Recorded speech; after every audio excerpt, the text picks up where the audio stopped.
So the last video I made about how to turn one voice into a choir kind of reached a very wide audience. And a couple of questions that came up were, how do you get a full choir with soprano, alto, tenor, and bass? What about a choir with lyrics? And so I've recently done a movie, finished a movie. It's not out yet. It'll be released this year along with the soundtrack. But I've done it on that movie. So I contacted the producer and said, hey, could I showcase a couple things on my YouTube channel, but without picture? And he said, that's perfectly fine. So let me show you how to do a full choir, full classical choir with 4 voices. So let me play you an excerpt from this cue. This is the final mix, and then I'll show you how we got there from start to finish.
Alright, so that's the final mix. That's what you're going to hear in the movie and on the soundtrack when it comes out later. So how did we do this with just 4 singers? So we put them in a room together. So there's going to be some mic bleeds. So that's fine. We did not put them into ISO booths. And we put them in a circle so that they could actually perform together instead of being completely separated. So let's dive into the actual raw recordings. So as with the other video, we did roughly 8 takes, sometimes 10 per group. We did usually have split soprano, alto, and tenor, sometimes even 2 basses. So then we would just do 4/4 or 5/5 because, you know, at some point it gets a little much. So let's take all of the processing off. I may need to lower the volume because it might otherwise distort. So here's the soprano, unprocessed.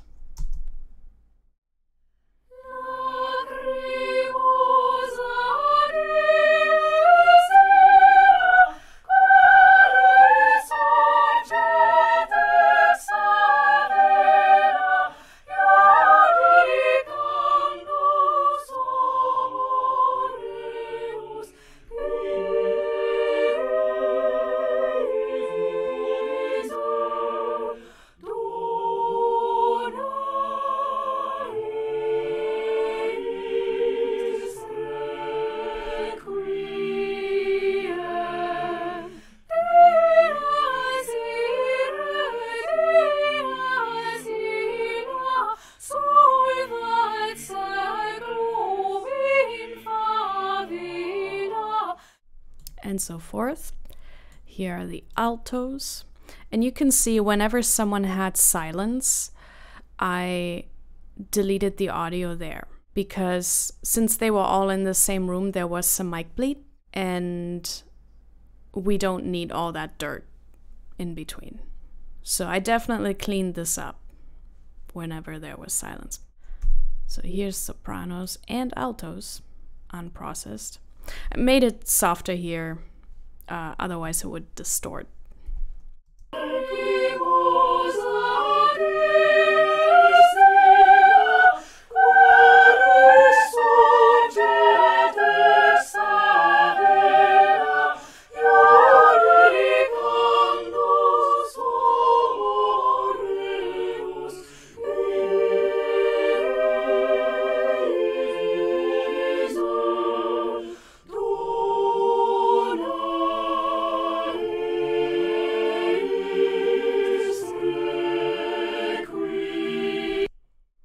you can hear the other voices on it, like that's the bleed I was talking about, but it's fine.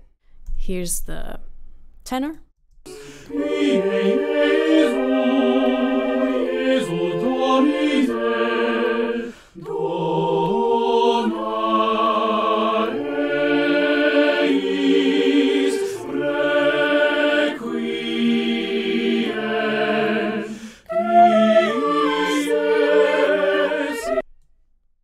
And let's add the basses to that.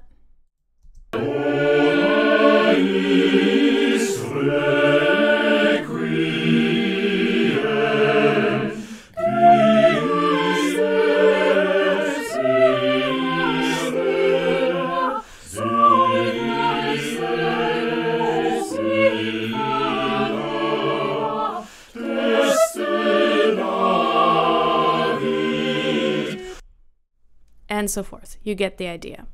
Now, first things first, you may have heard a little bit here that there was some click bleed. On the individual file, you would not hear it, but if we're layering this much and there's just a teeny tiny bit of click bleed, it's layered on top of itself so many times that you can actually hear it. So what I ended up doing, this is not a huge problem. I mean, ideally, it doesn't happen, but it's not a big deal if it does happen. So the software I use to clean up any audio really is Isotope RX. I use it all the time, and sample developers use it all the time. Anybody in audio post-production uses this. It's a brilliant piece of software. I probably should do just a separate video on this. But so the way I clean up the click bleed is I load the file that has the bleed on it, and you can see it. You can see the click.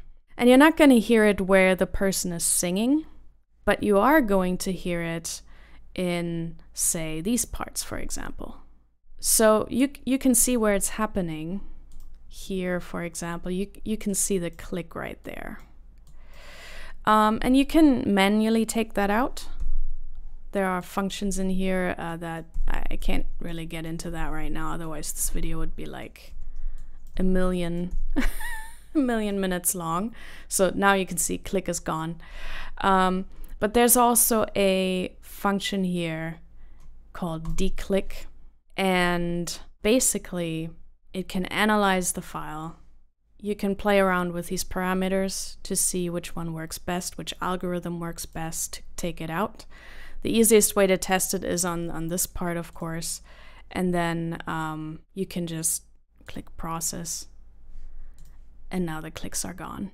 It's as simple as that. It does it for you. But so yeah, just play around with these functions if you have this problem. You can also preview it, then it'll show you what it does. You can also click on output clicks only, so then you can hear what it's actually taking out, because sometimes it's taking out frequencies that you don't want taken out, so careful with that.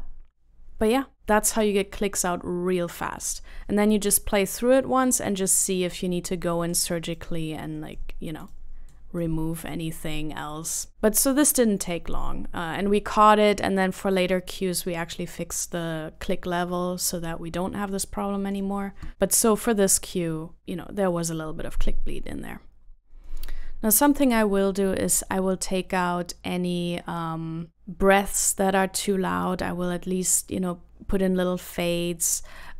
Some really cool function that you have in Cubase is you can use the pencil tool and actually draw an automation into the audio file like this. And even if you move the audio file, the automation stays in the region. So this is really cool. So you can do that, especially on S sounds and T sounds when something's not quite lining up, and you have people close mic'd. It sounds really weird at times. So then you can just use this function to dip those out, but also to dip out breath. I don't like to cut out breathing entirely because it sounds unnatural, but I do like to dip it down in volume.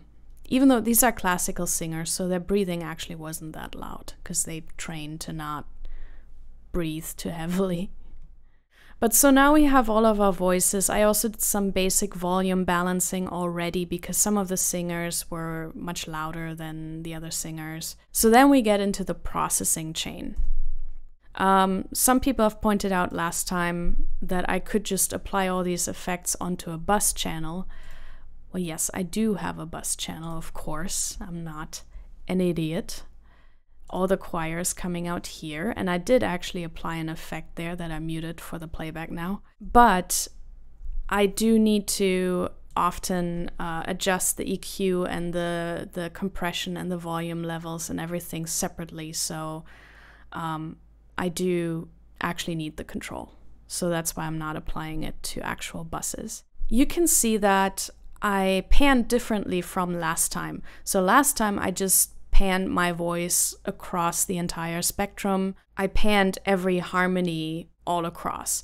And if you're doing a classical choir that is more, say, Eric Whittaker style, that would actually also work in this case, where you would just have the choir standing in a, mixed setting. There are many different ways you can set up a classical choir. But so for this one, since it's very classical, I chose to choose at least what I know is the traditional way. I just wanted the different voices separated into groups, just because it's counterpoint and everybody's singing independent lines. And so I just wanted to make sure that the lines are coming out properly. And that's easier to distinguish when the groups are kind of together. So next thing I did, EQing, of course, as usual. This needed a lot of EQing. I had to take out a lot of the high frequencies. This is the soprano. And the different voices had to be EQ'd differently because, of course, they're different people. So different voices need different treatment. So these were the build-ups in the soprano. Again, I would not EQ it this heavily if it was just one voice. But since we're layering, there's a lot of build-up. This also went to a mix engineer after this, so she actually applied some more EQing. There was actually more frequency buildup than I even filtered out. So she went in and even took out more, especially like in this frequency range. Classical singers have so much projection. There's just a lot of frequency information here, and it just built up a lot. And then just like last time, we got the compression much softer than last time because I wanted to sound more natural than the ethereal choir that I did. And I also used the compression to actually volume balance the different voices. So this is soprano and alto, but then you can see I actually made the tenor softer because the singer was just louder and more present. And then the bass sits at -14. So a little louder than the tenor, but softer than soprano and alto. So I also use the compressor to actually volume balance the sections. So then it sounds like this.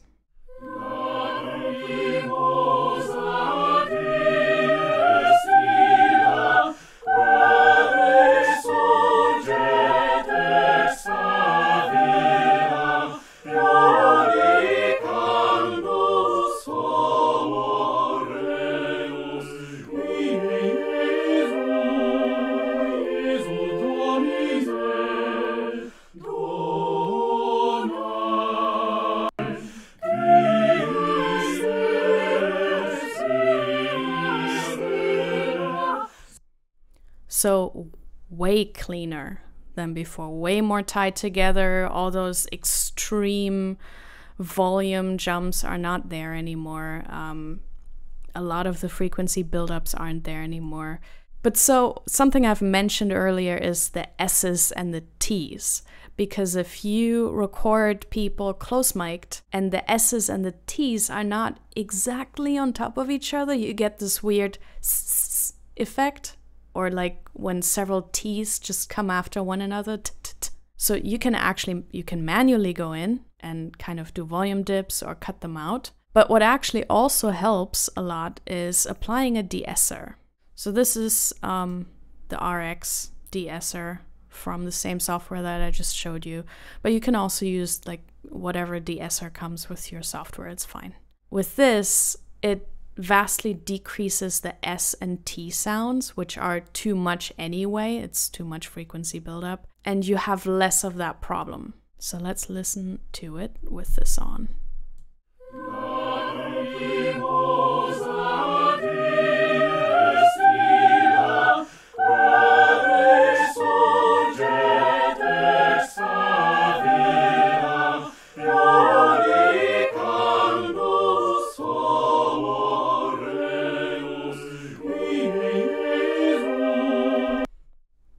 clean enough for me because we're gonna put reverb on it anyway. So stuff is still gonna happen. That's gonna wash that out a little bit. Next step, reverb. I just put on, for starters, the same reverb that the orchestra goes through. I didn't change anything from my regular template. I have template videos if you want to watch those, where I go over these. But this is just my regular Lexicon and Valhalla presets that I put on there. So let's listen to it with that.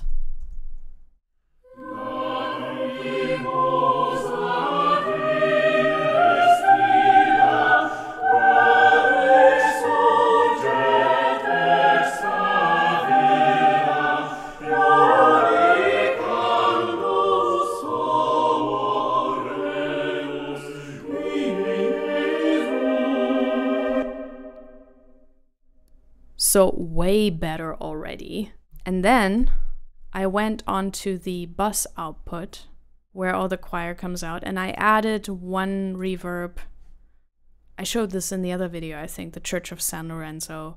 Added a little bit, 20%. I cut out some of the high frequencies because we definitely don't want more of the S sounds and the high frequency buildup.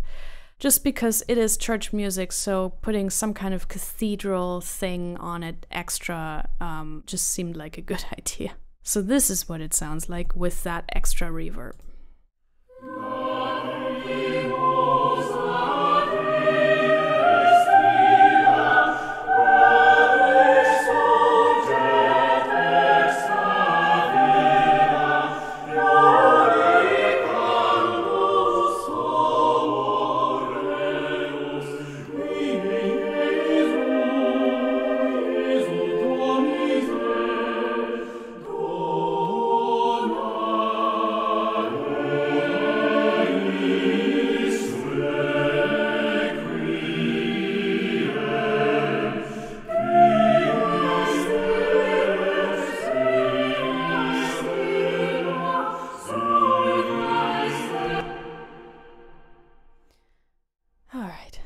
The endless counterpoint. I just had flashbacks. I was writing nothing but counterpoint for weeks. It takes forever. Anyway, that's not the video. So this is sounding, to me, really good. This would be a really nice choir. Some people have pointed out that you could also pitch shift stuff, like pitch it down and pitch it back up, for example, to change the sound a little bit more of the different voices. You could also use different microphones to change up the sound. That's totally valid too if you have different microphones. We could have done that here, but you know, not necessary. Another thing, you could change the formants of some of the tracks. Another plugin that I didn't actually mention, but that is free and very high quality, is Vocal Doubler by Isotope. I don't know why this is free, but it's amazing. But I didn't want it for this one. I didn't want any of this for this one because I want this to sound as natural as possible. Something I did want was, I wanted this to be a lot more epic than it sounded, because now it sounds like a really nice, like medium-sized choir, but I wanted, you know, big epic choir. So how did I get that? The answer to that lies in sample libraries. So first things first, the stuff that I used for the demo, the oohs and ahs and ums from like Voxes and Olympus, I put them in very quietly into the actual live singing. So let's listen to that first.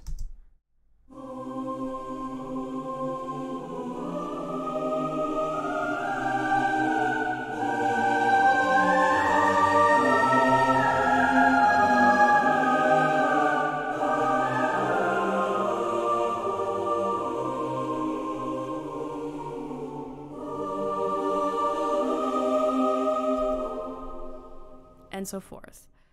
So that's already gonna fill up the sound a little bit. And then, and this is, I don't know if I'd recommend doing this, but if you want this type of sound, this is what you gotta do. I loaded the phrase builders from Venus, Mars, and Voxes, and recreated the phrases and then lined them up, lined all the automation and everything up with the live singing. All the breathing that they did, all the S's and T's. I mean, I tried to avoid those to begin with, but this is what that looks like. So here we got Venus, soprano, and alto, 6 phrases, both. These are the syllables I have available to me. So I just picked the ones that seemed closest to what I wanted, because it's just going to be mixed in softly to thicken up the sound, so it's fine if it's not entirely what we need. Worst case scenario, you just pick whatever vowel you need, because that's also going to work. That's actually what I did later. Like, you can see I put in a little more effort here, but later I actually just, for other cues, I just picked vowels and just went with that, because this was just too much work. But so this is how that goes. So the through key switches, it switches between the different phrases so that it actually creates our fake sentences.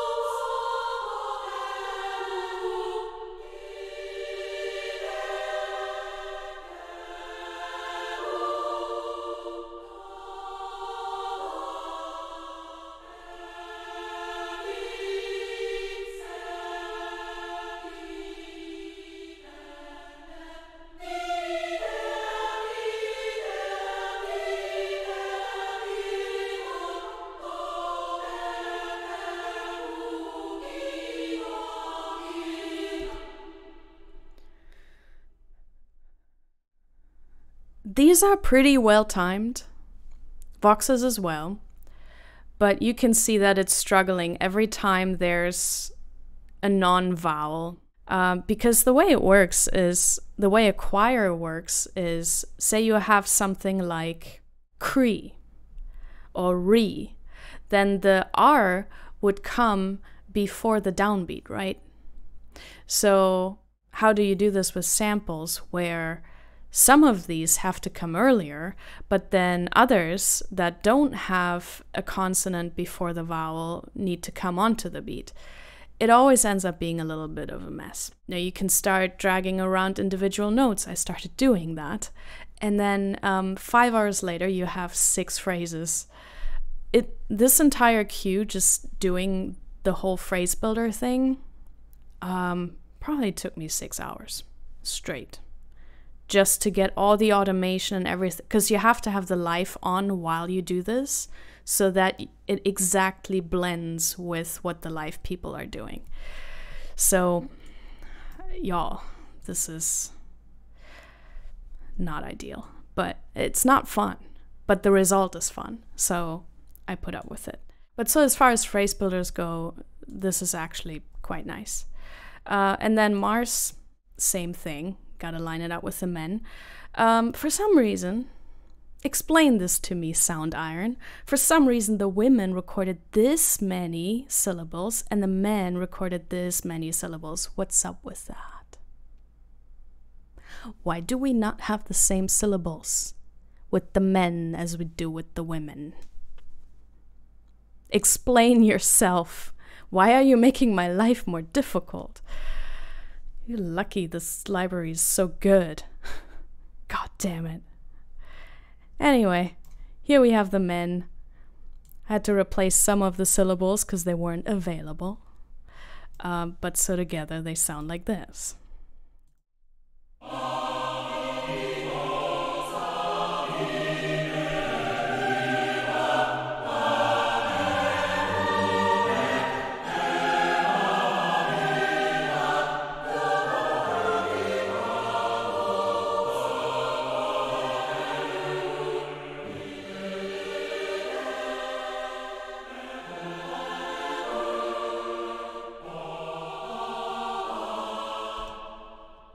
And so forth.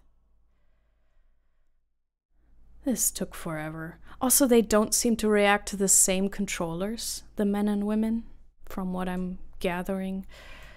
Anyway, we made it. We made it this far. And then we went into voxes. I separated out the men from the women. Normally in voxes you can do both at the same time, but I didn't because I wanted better volume control. Good news is they're slightly better timed, but more importantly, they have the same syllables. Thank you. And they react to the same controllers, and it's all the same. This is what they sound like.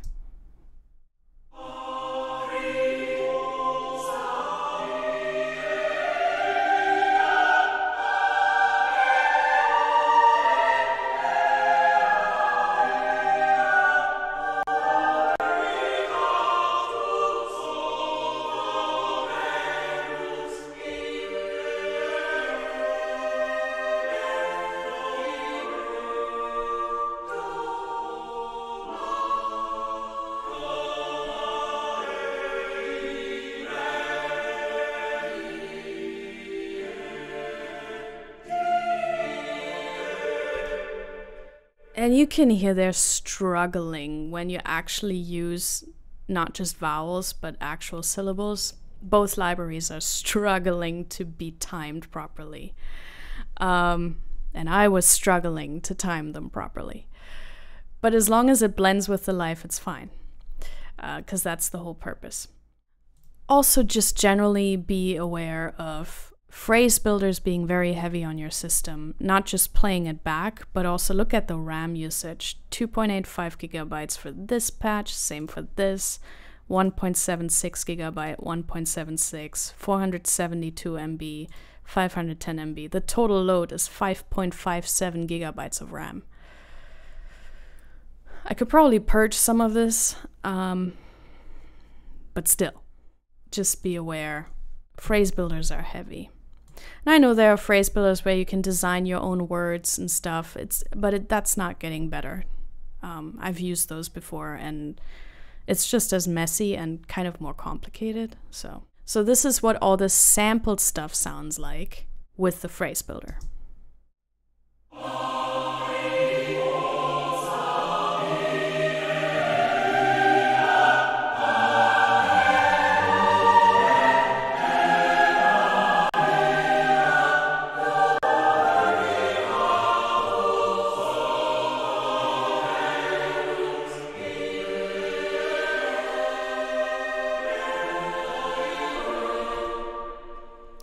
And then, of course, we have the other layers of the non-phrase builder stuff that is right here. So let's play those together.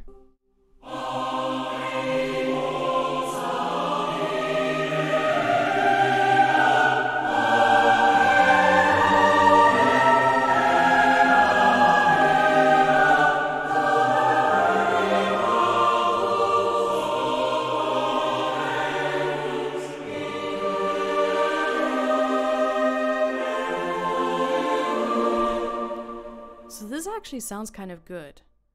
I always mix Voxes and Olympus, and the results are usually pretty nice. So now, together with the live. That's what this sounds like.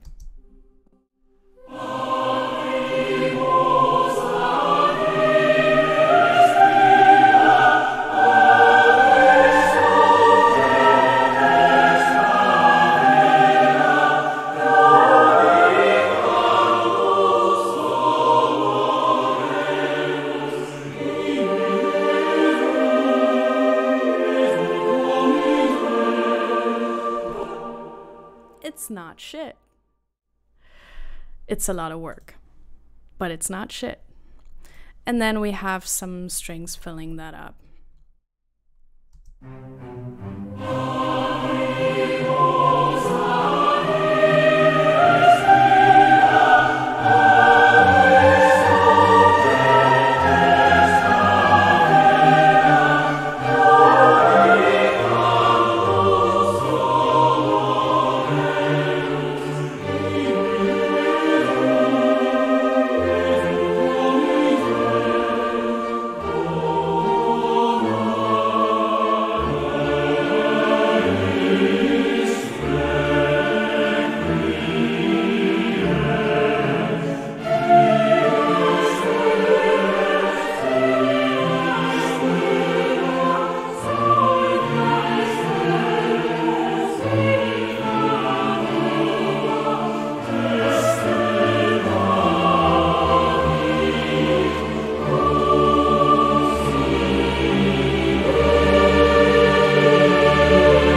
then that goes to our mixer, and then she can do, you know, her magic, put it in surround sound and all that stuff. But that's what I did on this cue.